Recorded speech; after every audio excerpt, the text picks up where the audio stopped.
नमस्कार मित्रों, संसार मानस पर आप सभी लोगों का बहुत बहुत स्वागत है। आज सोमवार है और आज का दिन भगवान शिव को समर्पित है। हमारी वीडियो उनके सोमवार की कथा को समर्पित है। इस वीडियो को पूरा अवश्य देखें। इस चैनल को सब्सक्राइब करके हमारा सपोर्ट ज़रूर करें क्योंकि भीड़ बहुत है और ये चैनल खो जाएगा। अब हम शुरू करते हैं आज की कथा को। एक बहुत धनवान साहूकार था, उसके कोई पुत्र नहीं था। इसी चिंता में रात दिन रहता था। अतः वह पुत्र की कामना से प्रति सोमवार को शिव जी का व्रत और पूजन किया करता था। शाम को शिव मंदिर में जाकर दीपक जलाया करता था।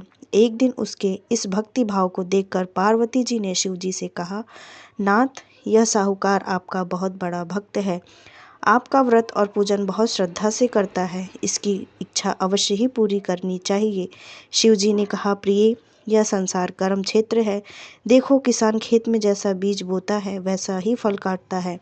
इस तरह जो जैसा कर्म करते हैं वैसा ही फल भोगते हैं। पार्वती जी ने आग्रह किया, जब यह आपका भक्त है और इसको किसी प्रकार का कोई दुख है तो उसको अवश्य ही दूर करना चाहिए, क्योंकि आप तो सदैव अपने भक्तों पर दयालु हैं। यदि आप ऐसा ना करेंगे तो मनुष्यों को आपकी सेवा करने और व्रत पूजन करने का क्या मन करेगा। यह सुन दयालु शिवजी बोले कि पार्वती, इसके भाग्य में कोई पुत्र नहीं है। इसी चिंता में यह अति दुखी रहता है, परंतु तुम्हारे आग्रह पर मैं इसको पुत्र की प्राप्ति का वर देता हूँ, परंतु वह पुत्र केवल 12 वर्ष तक ही जीवित रहेगा। इसके पश्चात वह मृत्यु को प्राप्त हो जाएगा। यह सब बातें वह साहूकार सुन रहा था। इससे उसको ना तो प्रसन्नता हुई और न कोई दुख ही हुआ। वह पूर्ववत सोमवार का व्रत करता रहा। कुछ समय बाद साहूकार की स्त्री गर्भवती हुई और 10वें महीने उसके गर्भ से अति सुंदर पुत्र की प्राप्ति हुई।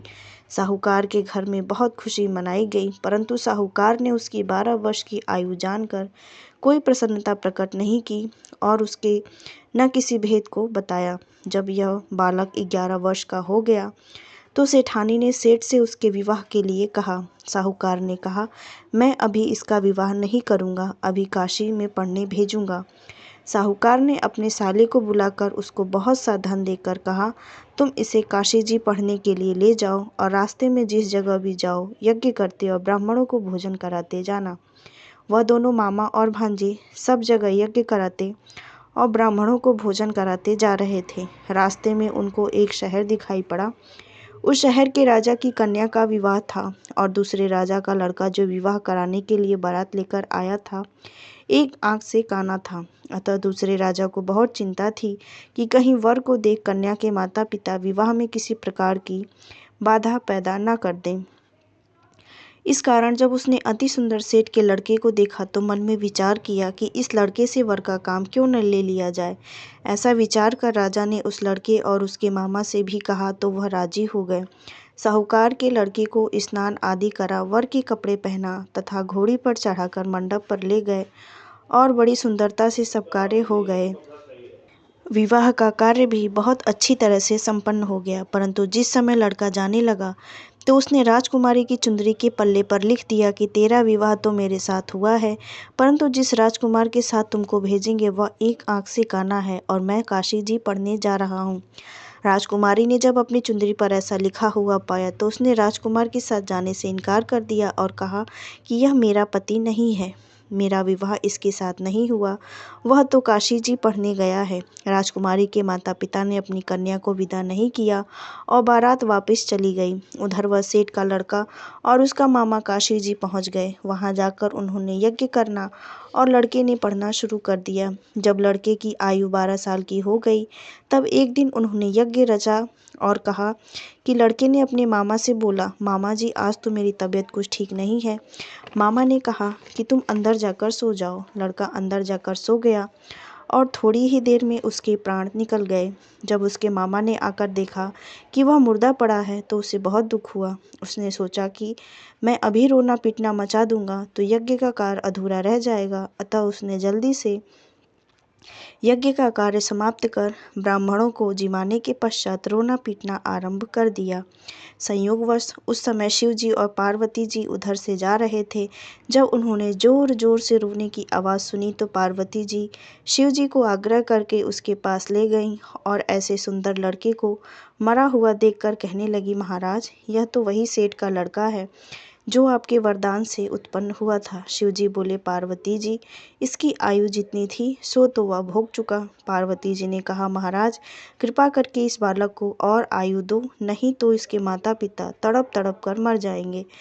पार्वती जी के इस प्रकार बार बार आग्रह करने पर शिव जी ने उसको जीवन दान दे ही दिया। फिर शिव पार्वती जी कैलाश चले गए। तब वह दोनों मामा भांजे उसी प्रकार यज्ञ करते हुए अपने घर की तरफ चल पड़े और पुनः उसी शहर में आए जहाँ पर उस लड़के का विवाह संपन्न हुआ था। वहाँ पर आकर जब उन्होंने यज्ञ आरंभ किया तो लड़के के ससुर ने उसे पहचान लिया और अपने महल में ले जाकर उसकी बहुत खातिर की। बहुत सारा धन और दास दासियां देकर बड़े सत्कार के साथ अपनी लड़की और जमाई को विदा किया। जब वह अपने शहर में आए तो उसके मामा ने कहा कि मैं पहले घर जाकर खबर कर आता हूँ। उस समय उसके माता पिता अपने घर की छत पर बैठे हुए थे। उन्होंने यह प्रण कर रखा था कि हमारा पुत्र सकुशल घर आया तो राजी खुशी नीचे आएंगे, अन्यथा यहीं से गिरकर अपने प्राण दे देंगे। इतने में लड़के के मामा ने उनको यह समाचार दिया कि उसका पुत्र आ गया है, परंतु उनको विश्वास नहीं आया। तब मामा ने शपथ पूर्वक कहा कि आपका पुत्र अपनी स्त्री तथा बहुत सा धन लेकर साथ में आया है।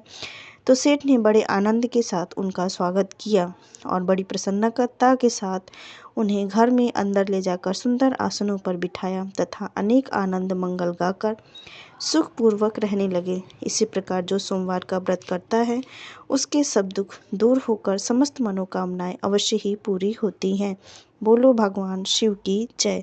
अब इस व्रत के बारे में अगर हम बात करें तो सोमवार का व्रत दिन के तीसरे पहर तक रखा जाता है। इस व्रत के रखने वाले को चाहिए कि सुबह सूर्योदय से पूर्व शिव पार्वती का ध्यान करके उठे तथा नित्य कर्म से निवृत्त होकर बालक, वृद्ध, स्त्री, युवा जो कोई भी वो अपनी आयु के अनुसार हो इस व्रत को करे। इसमें फलाहार अथवा निराहार रहने की कोई आवश्यकता नहीं है। प्रदोष समय में शिव जी तथा पार्वती जी का पूजन दुग्ध मिश्रित जल अथवा गंगा जल जो आपके पास मौसम के फल, पुष्प, नैवेद्य हो उसे अर्पित करें। इसके साथ ही कथा करने के पश्चात भोजन करें। भोजन दिन में केवल एक बार करना चाहिए। यदि बिना नमक का भोजन किया जाए तो यह अति उत्तम है। इस व्रत में किसी को सताना, झूठ बोलना, किसी की निंदा करना, झूठे मुख सोना इत्यादि वर्जित कार्य हैं। इस प्रकार नियमानुसार इस व्रत के करने से धन, धान्य तथा सुख समृद्धि की प्राप्ति होती है और अंत समय में दैव दुर्लभ मोक्ष मिलते हैं और जो व्रती व्यक्ति है वह अवश्य ही शिवधाम को गमन करता है। इस प्रकार भगवान भोलेनाथ का आशीर्वाद आपके और हमारे ऊपर, सभी लोगों के ऊपर बना रहे। मिलते हैं अगले वीडियो में एक नई कथा के साथ।